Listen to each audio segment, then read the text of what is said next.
Tonight, we're live from Paris as the history-making 2024 Olympic Games gets underway. More than 10,000 athletes from across the globe converging in France's capital to compete on the world stage. The opening ceremony promises to be unlike anything we've seen before. Floats set to parade down the famous River Seine, the city's most iconic landmarks transformed into sports venues. Some American teams already in action, and gymnast Simone Biles giving us a preview of what's to come. Excitement filling the cobblestone streets as anticipation builds on the eve of the Olympic Games. Also tonight, protecting Paris. France preparing for its biggest security operation in the country's history. Helicopters circling the city, snipers on roofs, and divers in the water. The massive challenge of securing the opening ceremony. The region on high alert as police foil plots against the Games. Harris takes center stage. Vice President Kamala Harris meeting with Israeli Prime Minister Benjamin Netanyahu, calling for a ceasefire deal after a day on the campaign trail. Former President Trump blasting Harris as he reverts to his old tactics. Will the two meet on a debate stage? And the new battleground polling showing a tightening race. Raging wildfires out west, thousands forced to flee their homes as flames close in. A California man in custody accused of igniting the state's largest wildfire of the year. In Canada, a fire burning out of control, ravaging a historic tourist town. The air quality concerns as smoke pushes into the central U.S. Gucci goddess sentenced. A woman accused of stealing more than $100 million from military families to purchase designer goods learns her fate. The jail time she now faces after splurging on luxury cars and properties. Plus, the Seine on stage, the river at the heart of Paris on full display at this year's Olympics. But it's the city's rich history that flows through its banks. Our Keir Simmons finds out what makes it the perfect place to kick off the Summer Games, even testing the water himself.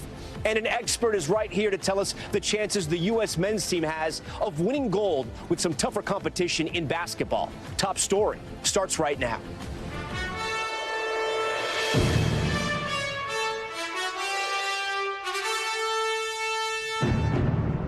And good evening. We are coming to you live tonight from Paris with a special edition of Top Story as the 2024 Olympics gets underway. Athletes from all around the world coming together to compete in the historic Games. It is on the eve of the opening ceremony where we talk to you tonight, and you can feel the excitement building throughout this city. Just behind me here, the Arc de Triomphe, one of the many iconic landmarks here in the City of Light. The most notable of them all, the Eiffel Tower, of course, lit up at night. And by day, look at this, a stunning backdrop for beach volleyball. This year's events and competitions featuring Paris's famous sites, some transformed into sports venues. Also setting this year apart, the 2024 opening ceremony. For the first time ever, the start of the Summer Games won't be in a stadium. Instead, on the River Seine, athletes will float down 4 miles of the historic waterway on boats.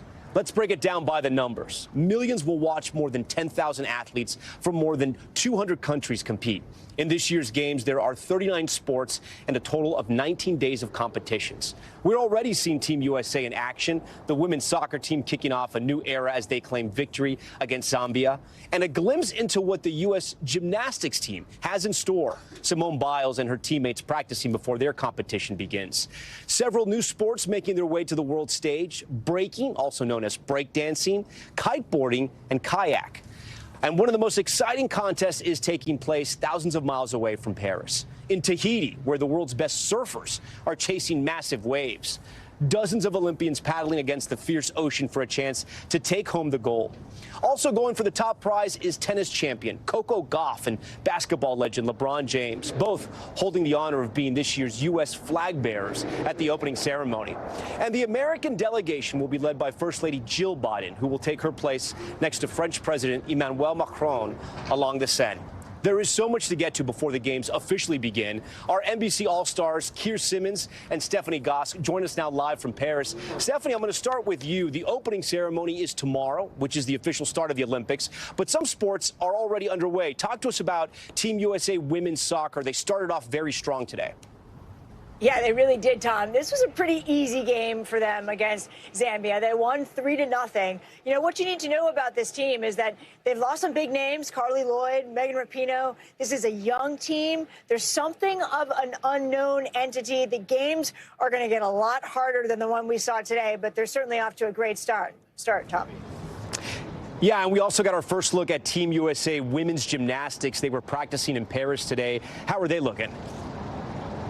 I mean, terrific. Look, no one's been able to come even close to Simone since she came back after getting the twisties in Tokyo. And the whole team is looking good as well. You know, Simone here in Paris is a total celebrity. And we stumbled across this TikTok. You have to check it out. This woman is a rugby player for New Zealand. And she ran into Simone and got one of her coveted pins. Listen to what she had to say. It's terrific.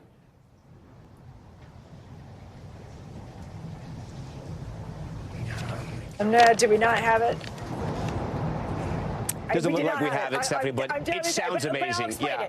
I'll explain it. The pins are incredible, and it's part of the culture here. She asked for one from Simone, and she got it, and she was so happy to have gotten it because of Simone's celebrity. The whole team is actually going to look a lot familiar to people who watch Tokyo. 4 out of the 5 gymnasts were at Tokyo. They're looking for redemption, not just Simone, but the team. They got silver in Tokyo, and they're looking to get gold here, of course.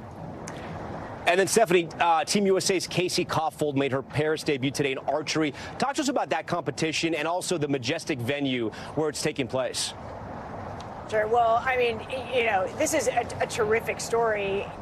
People probably don't follow a whole lot of archery. Casey Kaufhold is the world leader in archery. She had a great day today. She finished 4th. If she wins an individual medal here, Tom, she will be the first woman to win an individual medal in archery since 1976. That's a long time. People should tune into archery.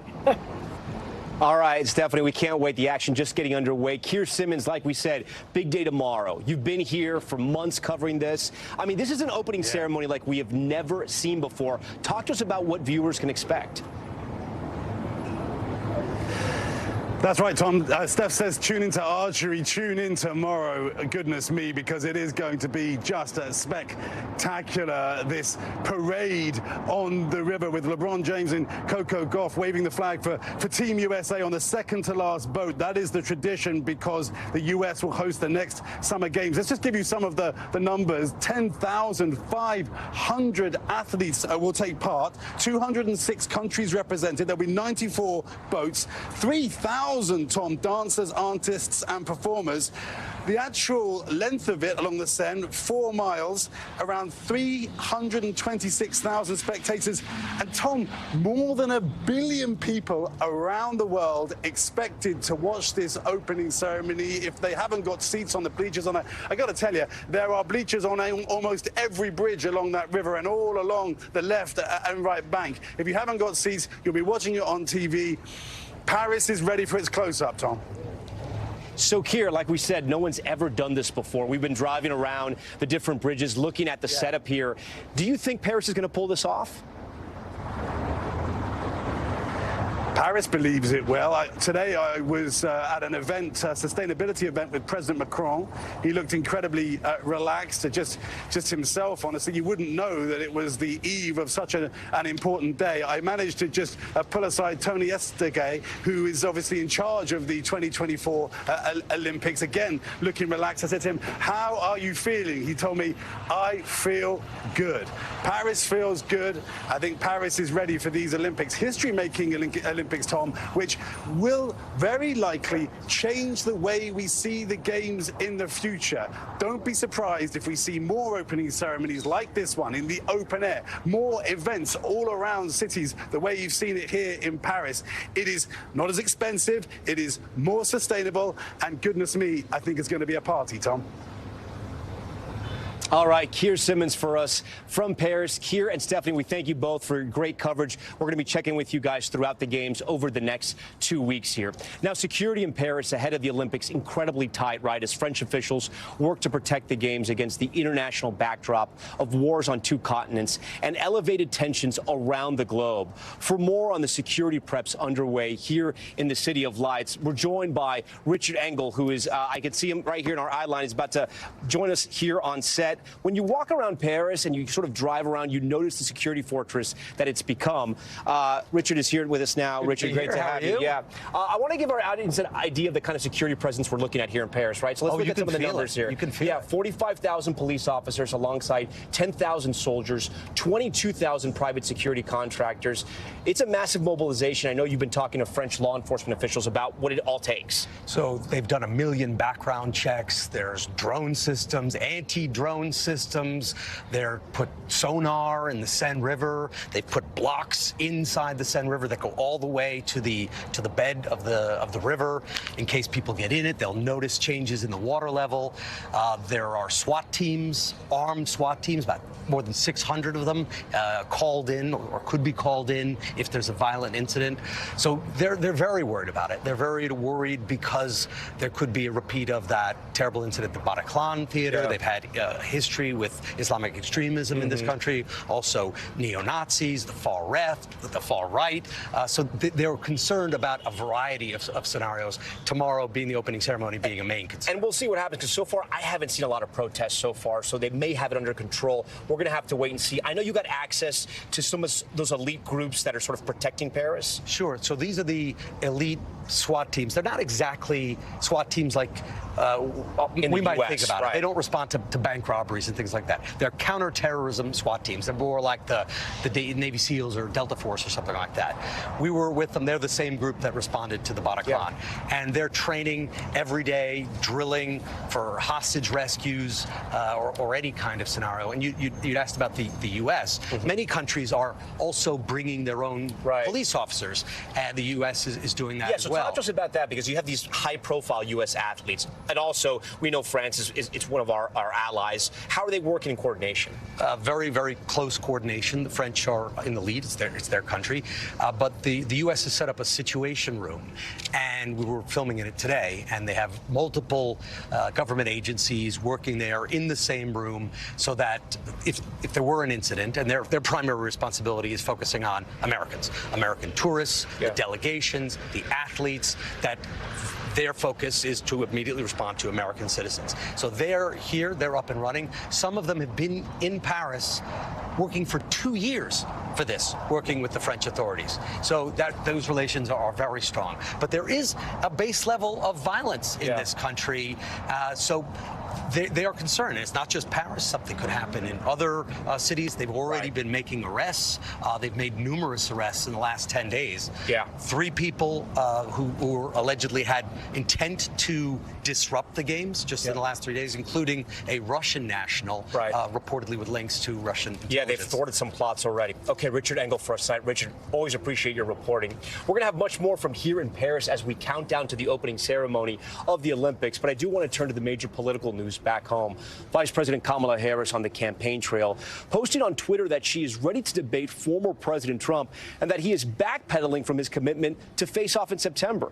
This as former President Trump declared at a rally last night he's not going to be nice and criticized his opponent just days after calling for unity. NBC's Peter Alexander has the reporting tonight. Tonight, Vice President Harris welcoming an on-stage showdown with former President Trump, accusing him of backpedaling from his previous commitment to a September debate. I'm ready to debate Donald Trump. I think the voters deserve to see the split screen that exists in this race on a debate stage, and so I'm ready. Let's go. Just this week, Mr. Trump said he'd be willing to do more than one debate with Ms. Harris, but appeared to balk at the current plan. I agreed to a debate with Joe Biden, but I want to debate her, and she'll be no different because they have the same policies. Their head-to-head is quickly heating up. New polling shows the vice president has narrowed Mr. Trump's advantage over President Biden. The race effectively a toss-up. On the economy, Harris today slamming the former president's proposals as tax breaks for billionaires. America has tried these failed economic policies before, but we are not going back. We are not going back. Mr. Trump today attacking the vice president. She's the most radical person probably that we've had in office, let alone the office of the presidency. In Charlotte last night, casting aside his promise from last week's Republican convention that he'd strike a more unifying tone. You can't be too nice. You really can't be. So if you don't mind, I'm not going to be nice. Is that okay? It comes as President Biden detailed his decision to drop out of the race. I revere this office, but I love my country more. Discussing his desire to unite the country by passing the torch to a new generation. There's also a time and a place for new voices, fresh voices, yes, younger voices. And that time and place is now. The vice president soon to receive a major boost, the endorsement of former President Obama, according to people familiar with their discussions, who say the two have been in close touch since she announced her plans to run. In this election, we each face a question. The Harris team now running with its first campaign video. Set to the Beyonce song, Freedom. Meanwhile, Mr. Trump's running mate, J.D. Vance, is facing new backlash for his past criticism of Democratic leaders, including Ms. Harris, for not having children. We're effectively run in this country via the Democrats, via our corporate oligarchs, by a bunch of childless cat ladies. Hollywood star Jennifer Aniston posting, "All I can say is, Mr. Vance, I pray that your daughter is fortunate enough to bear children of her own one day." And the second gentleman's first wife, Kirsten Emhoff, praising the vice president as a co-parent to the Emhoff children. "I love our blended family and am grateful to have her in it." We're in the early days of the Harris campaign, but already they're embracing a different approach, both stylistically and strategically. Stylistically, the vice president is a younger candidate embracing pop culture memes, appealing to younger voters who have been less enthusiastic about President Biden, but also perhaps strategically, a different electoral map. The Harris campaign right now hoping that her candidacy will mobilize different demographics, particularly Southern black voters in states like Georgia, where Vice President Harris will head early next week. Tom.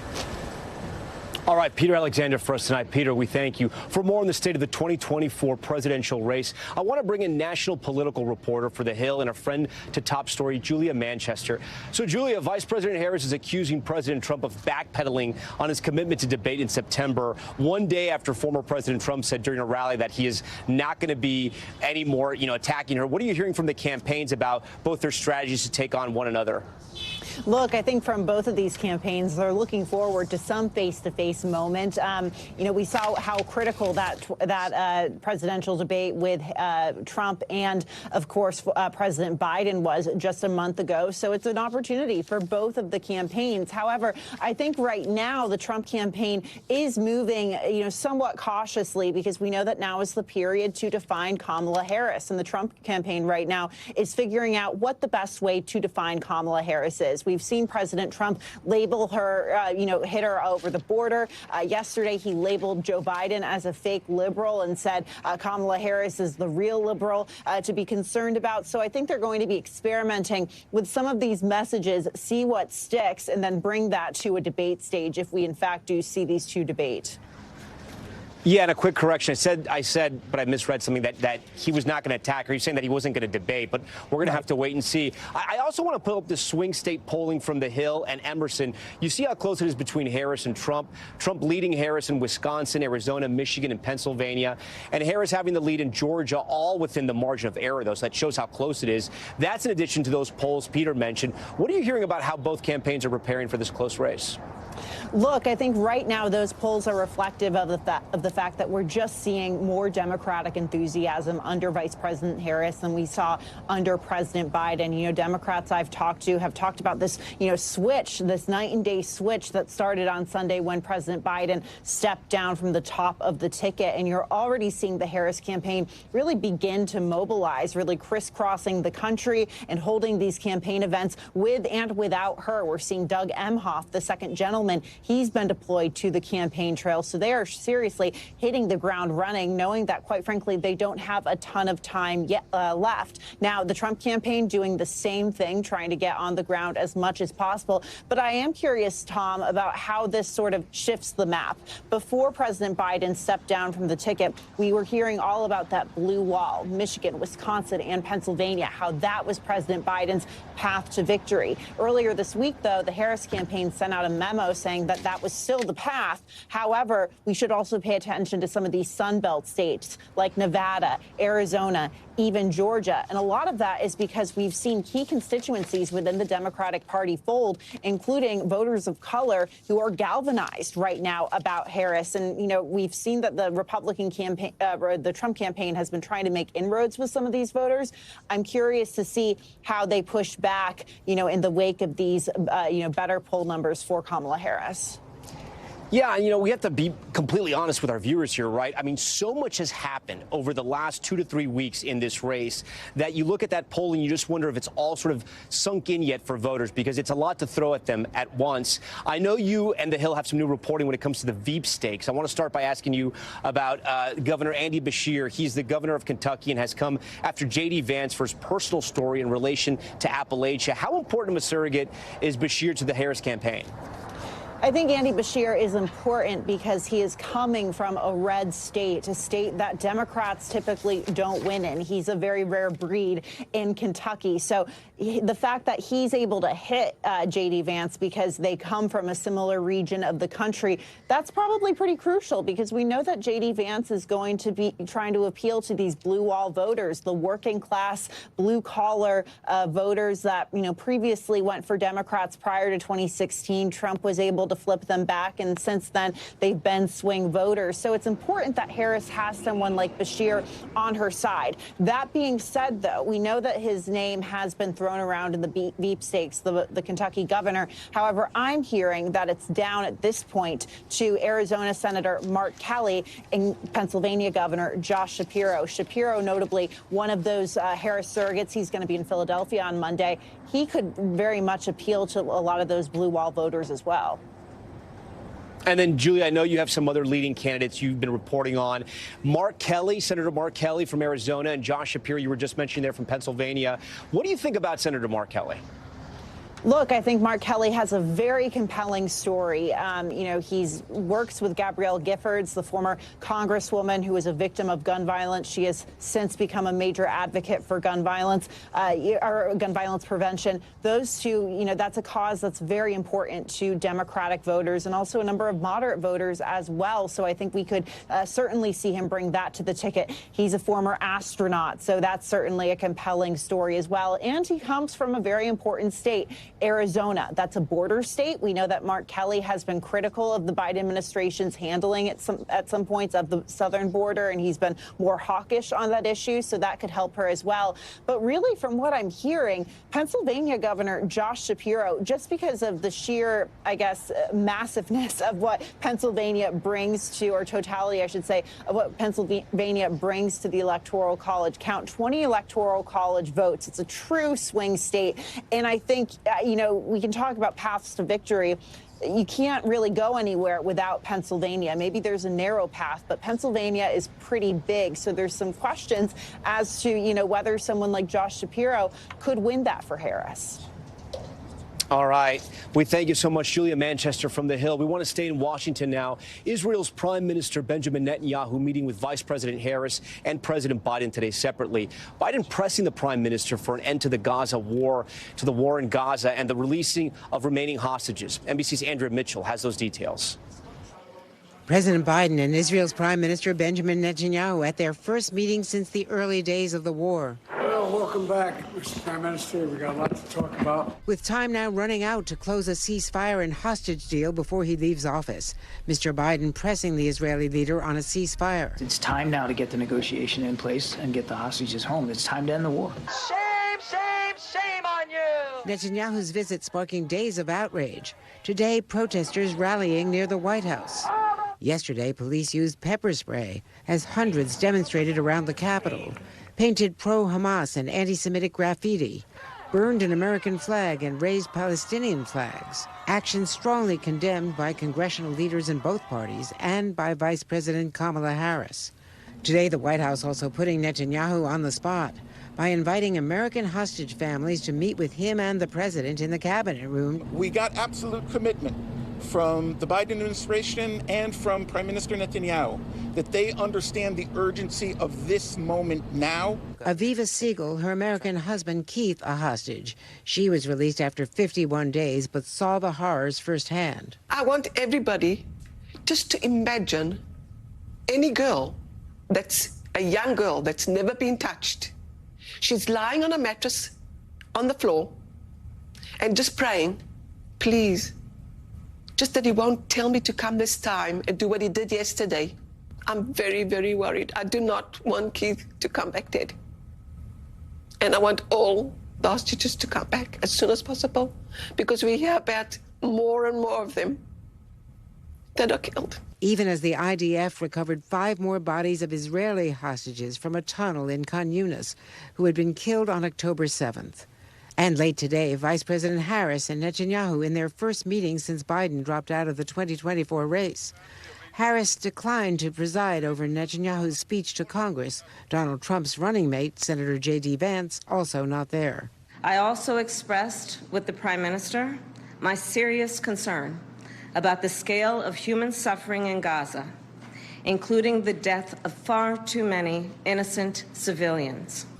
Tomorrow, Netanyahu flies to Mar-a-Lago to see former President Trump, who said today he wants him to get the war done quickly. Tom?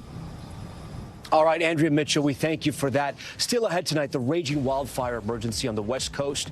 Residents near Sacramento forced to flee as the park fire explodes in size overnight. The man now in custody accused of starting one of those fires. Plus, the U.S. intercepting Chinese and Russian bomber jets in the skies near Alaska.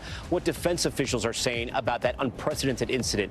And of course, we'll have much more of our coverage from here in Paris. We'll tell you which country is not happy with the food inside the Olympic Village and is now sending in their own private chef. Stay with us. The special edition of Top Story from the Olympic Games in Paris, just getting started.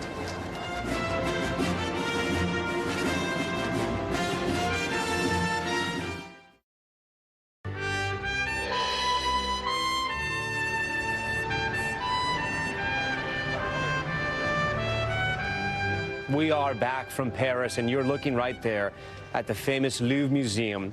We want to head to other news back home in the States with the latest on the massive wildfire raging in Northern California. The blaze now the biggest of the year in the state, prompting widespread evacuations. Authorities arresting an arson suspect today. Morgan Chesky is there. Tonight, a West Coast furnace turned inferno. California's park fire exploding overnight, forcing residents to evacuate in Chico, north of Sacramento. The heat is insane. Spot fires everywhere. In less than 24 hours, the wind-driven inferno scorched more than 70,000 acres. Entire homes and buildings engulfed in flames that authorities are now calling an act of arson, arresting a 42-year-old man from Chico for pushing a flaming car into a ravine, which they say started the fire. Just outside Cohasset, smoldering debris is all that remains where homes once stood. Here in Butte County, crews have already made their way back to several remote areas, trying to cut fire line wherever they can to slow the spread. From California to Canada, months without rain and record highs has turned much of the West into a tinderbox. The Durkee fire in Oregon is now the nation's largest, charring nearly 250,000 acres since igniting from a lightning strike last week. The blaze so big, it's creating its own weather, with extreme heat forming a fire-fueled thunderstorm, carrying smoke and ash even farther. As crews from 22 states fight 24/7 to contain it, a similar struggle in Alberta, Canada. The picturesque town of Jasper now facing near-apocalyptic scenes as flames close in. The fire smoke so thick, it's impacted air quality as far south as Colorado, with a gray haze hanging heavy. Back near Chico, with flames far from contained, evacuation orders remain ongoing. The quicker you get out, the safer you will be. And tonight, as this fire very much keeps burning, a frightening deja vu. It was 6 years ago that a wildfire left 85 people dead and destroyed nearly 90% of the town of Paradise. Some of those survivors resettling in North Chico, in an area that tonight is frighteningly close to this very fire. Tom? Morgan Chesky on the fire line for us tonight. Morgan, we thank you for that. For more on this wildfire emergency, NBC News meteorologist Michelle Grossman joins me now. Michelle, so what's the latest on the conditions there as it looks like the fire is just growing more and more out of control? That's right. Yeah, we're looking at still elevated fire risk, and we're going to be seeing that. Now, keep in mind, peak season is July to October, so we have a whole lot of time to get through. Now, we're looking at the fire elevated risk through portions of California into the Pacific Northwest, the Intermountain West. Notice places like Great Falls, Bowman, Rapid City, Scottsbluff, seeing the chance for elevated risk. Then as we go throughout time here, we're looking at thunderstorms tonight. So it's a combination of the wind, the really hot temperatures, and dry thunderstorms. What is a dry thunderstorm? Well, it's a storm that where the rainfall evaporates before it reaches the ground. So something to keep in mind as we're watching those thunderstorms brewing right now in portions of the Intermountain West. We have a thunderstorm watch, a thunderstorm warning. Where you see the orange, that is a thunderstorm warning. And as we go throughout time here and through the evening, we're looking at the chance for severe weather as we go through tonight. That includes these places where we are concerned about the dry thunderstorms. Also red flag alerts all across the Northwest. We're looking at these red shading where we see the red flag warnings.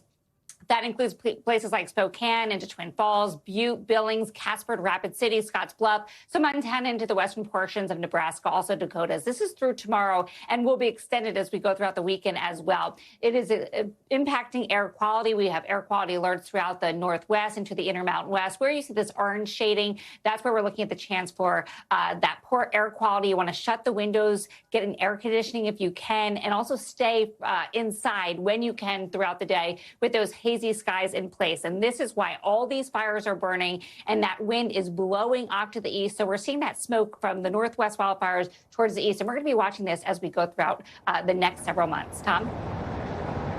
Okay, Michelle, we thank you. Just ahead, a woman dubbed the Gucci Goddess sentenced to prison. The jail time she now faces after stealing more than $100 million from military families, spending it on designer bags and luxury cars. And more from here in Paris as our Olympic coverage continues. Stay with us.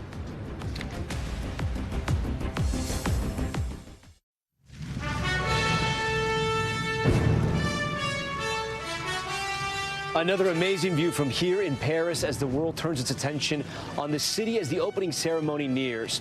I want to turn to my friend Ellison Barber at our top story studio in 30 Rock for some of the day's other headlines, including NORAD intercepting Russian and Chinese bombers off the coast of Alaska. Ellison, great to see you tonight. Good to see you, Tom, and thank you. Let's turn now to Top Story's news feed. A former Uvalde police officer has pleaded not guilty to charges connected to that horrific 2022 elementary school shooting.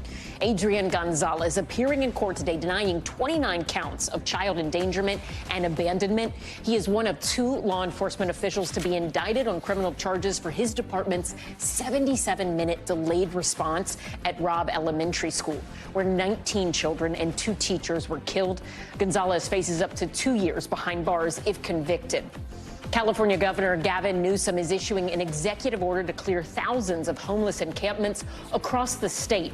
The move follows a recent U.S. Supreme Court decision that said ticketing homeless people for sleeping outside is legal.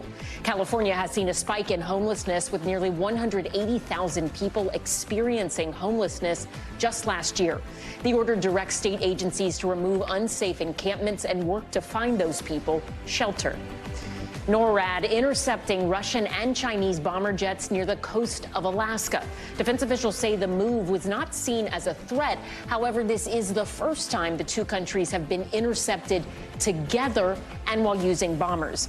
None of those jets entered U.S. or Canadian sovereign airspace. And a Texas man is lucky to be alive after he was pulled from a Tesla engulfed in flames.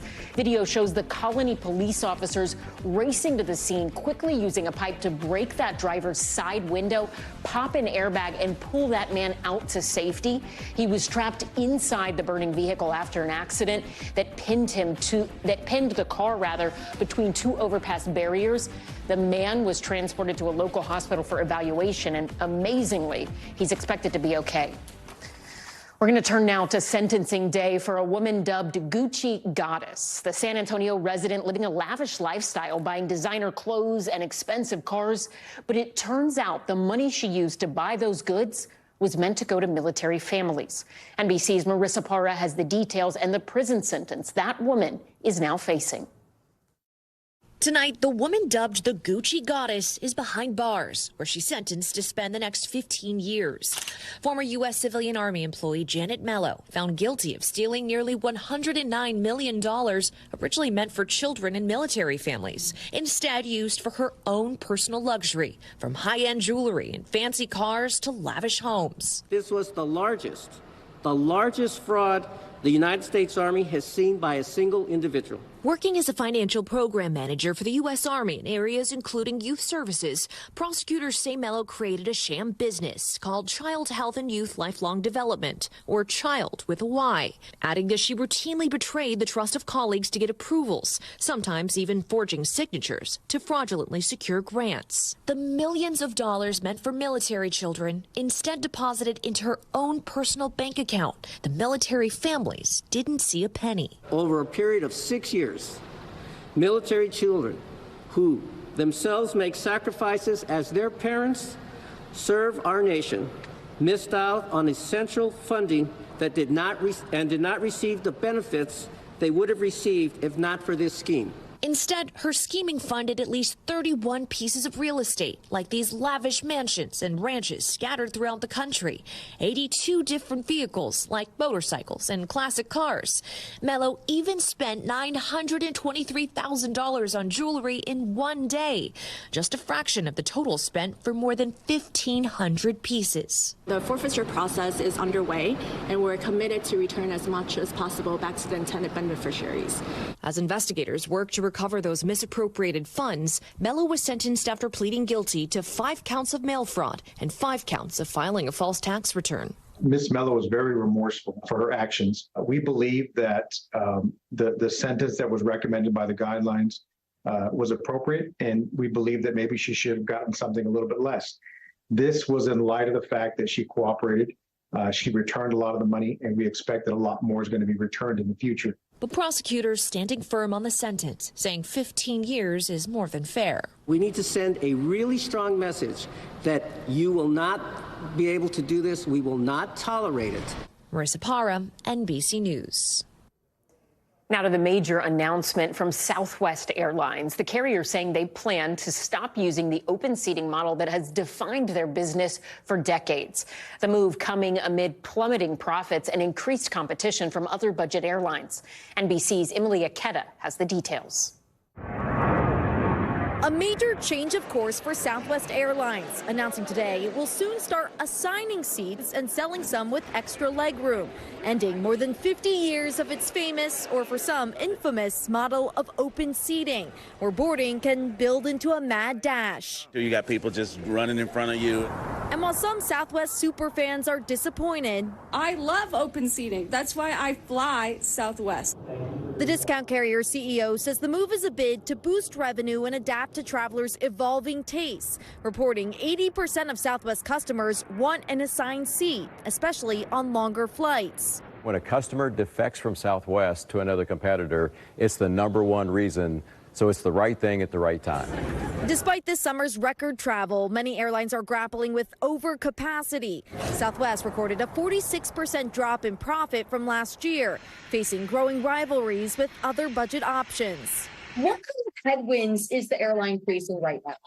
They have simply added too many seats when it comes to basic economy seats. In other words, the seats that people are buying at the lowest possible fare. So many have been added into the system, not just by Southwest, but by other airlines as well. It's put a lid on fares.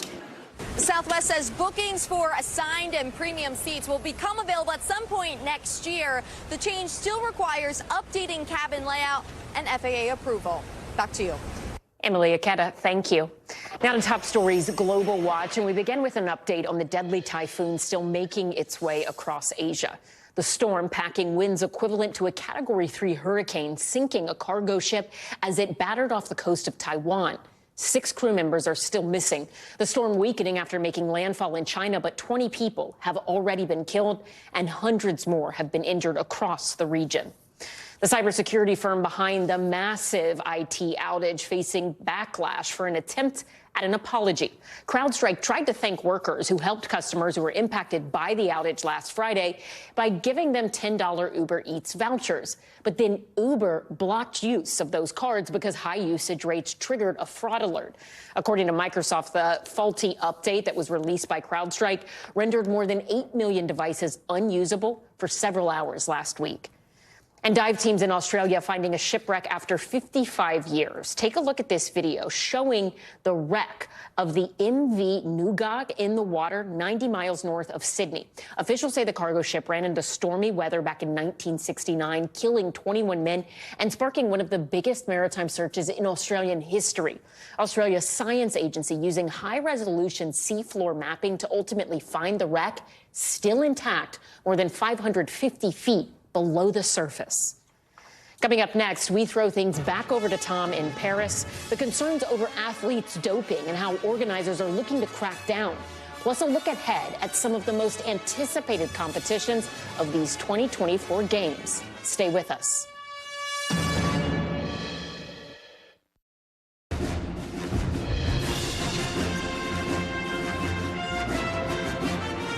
And good evening once again from Paris. That right there, the Champs-Élysées lit up in all its glory. You can see the Paralympic logo on top of the Arc de Triomphe there. We are back with more from the games as competitions get underway ahead of the opening ceremony. I'm joined now by my friend and colleague, Rob Harris. He's a Sky News sports correspondent that's joining our coverage here in Paris. Rob, first of all, thank you for joining Top Story. I want to start with the Athletes Village, right? There's been a little bit of drama, controversy, something about the food, and now I understand that your colleagues from Team Great Britain, they're going to actually be flying a chef. What happened? Yeah, this is meant to be the gastronomy capital of the world, but the Brits aren't happy with the French cuisine at all. They're concerned about the quality of the food and a lack of it in the village. Concerns that there aren't enough eggs and chickens and maybe some of the meat is undercooked. But Team GB have their own base here, Performance Lodge, and they've got their own chefs already. They're going to bring an extra one in as well. So many of the athletes now choosing not to eat in the village, but to go to Team GB's own base. I wonder how that's going to go down with the French. I know you love Team GB. Let's talk about Team USA for a little bit. So we had women's soccer today. Team USA coming out very strong. We saw that earlier in the broadcast. 3-0 against Zambia. Tell us about our coach, because she's somebody you guys know very well. Yeah, she's an incredible character, Emma Hayes. She's just left Chelsea, having won 5 Women's Super League titles in a row. She's a formidable character. I interviewed her just after she took the US job, and she's determined. She speaks her mind, and the players that she's coached under speak really highly of her. And obviously, the US needing a bit of a turnaround after the struggles at the Women's World Cup in Australia last year, and what a start for her here with the victory. Yeah, I know you've also been covering the issue of doping at the games. It's been an issue over the last several games. Even star swimmer Caleb Dressel for Team USA has expressed his concerns about who's on what in the pool possibly. What have you learned? Well, there's a huge lack of confidence in the World Anti-Doping Agency. It all relates to these cases of the 23 Chinese swimmers who tested positive in the months before Tokyo 2021. We didn't just know about this until a few months ago when the cases were revealed. 11 of those swimmers are here. The World Anti-Doping Agency and other anti-doping authorities accepting that they were contaminated by food in a hotel, so they've avoided bans, and other athletes are not happy. It's questioning how much confidence you can have in the doping authorities. And at the backdrop to all of this, the awarding of the Winter Games to Salt Lake City in 2034 and demands from the IOC that as part of the agreement that the US removes the law brought in 2020 that can prosecute criminal cases for doping. That would be so wild if that happened. I do want to ask you about some of our star athletes, including Team USA women's gymnastics and Team USA men's basketball. First in gymnastics, does Team USA have it? Is there anybody else that can compete with them right now? Well, there is a British star, Max Whitlock, who's going to be pretty strong in the gymnastics. But I think a lot of British eyes, even on Simone Biles. We all saw the events in Tokyo, how she came back from adversity to win bronze, and I think she's really inspirational in that sense. And in terms of basketball, we've got fond memories from London 2012, the last time we saw LeBron at an Olympics. here he is back again trying to get gold. So certainly someone to keep an eye on. Some international teams, though, can give them a run for their money, right? There's teams like France, where we are the host country, and other European teams that are playing some great basketball with NBA stars. Yeah, that's probably the growth of the NBA means so many more foreign stars coming to play there. They're getting stronger, coming back to Europe to be able to beef up their national teams, and it's really posing a challenge for the US. They can't have it completely easy at these games in basketball anymore. Yeah, it is one of the hottest tickets also in town in Paris towards the end of the Olympics, the finals. All right, Rob Harris, we thank you so much from Sky. And when we come back, more on the Olympics. The Seine takes center stage in a history-making opening ceremony. Keir Simmons shows us this landmark of Paris. It's a wonderful story you won't want to miss. That's next.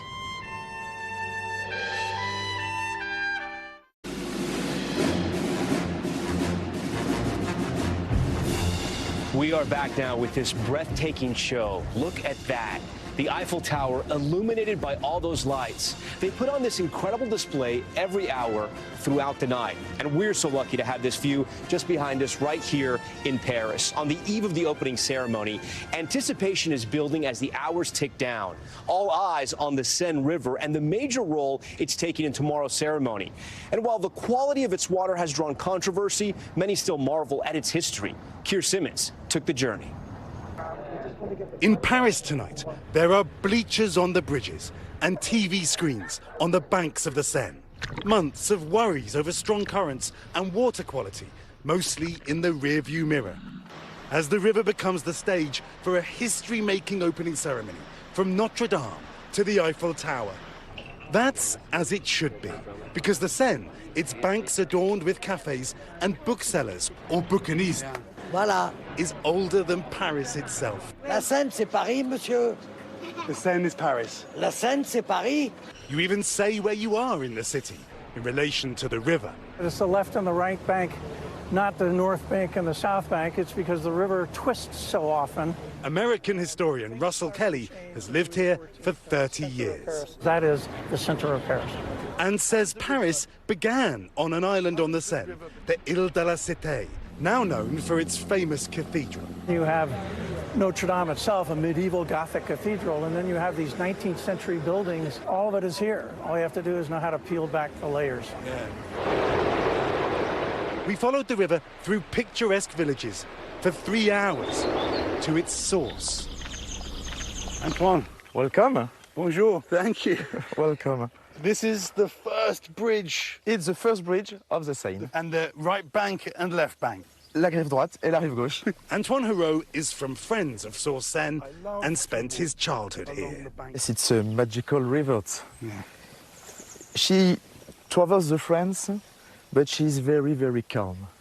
The Gauls, then the Romans, revered this place. A water nymph. In the 19th century, they built a shrine. Oh, yes, you can see the water. Voilà, c'est là qu'est la source. That's the source right there. That's the source. Whether the Seine is clean enough for Olympic swimming has been hotly debated. But up here, at the source, it's safe to take a sip. It's fresh. It's clean. Yeah. Keir Simmons, NBC News, Paris. And we thank Keir Simmons for that wonderful story. In case you're wondering, he's feeling absolutely fine after drinking that river water. We thank you for watching Top Story tonight. I'm Tom Llamas, coming to you from the Terrace of Finnegan in Paris. We leave you with this stunning picture of the moon lining up perfectly with the Olympic rings and the Eiffel Tower, the majesty of the Olympics in one of the most beautiful cities in the world. Stay right there. More news on the way. Thanks for watching. Stay updated about breaking news and top stories on the NBC News app or follow us on social media.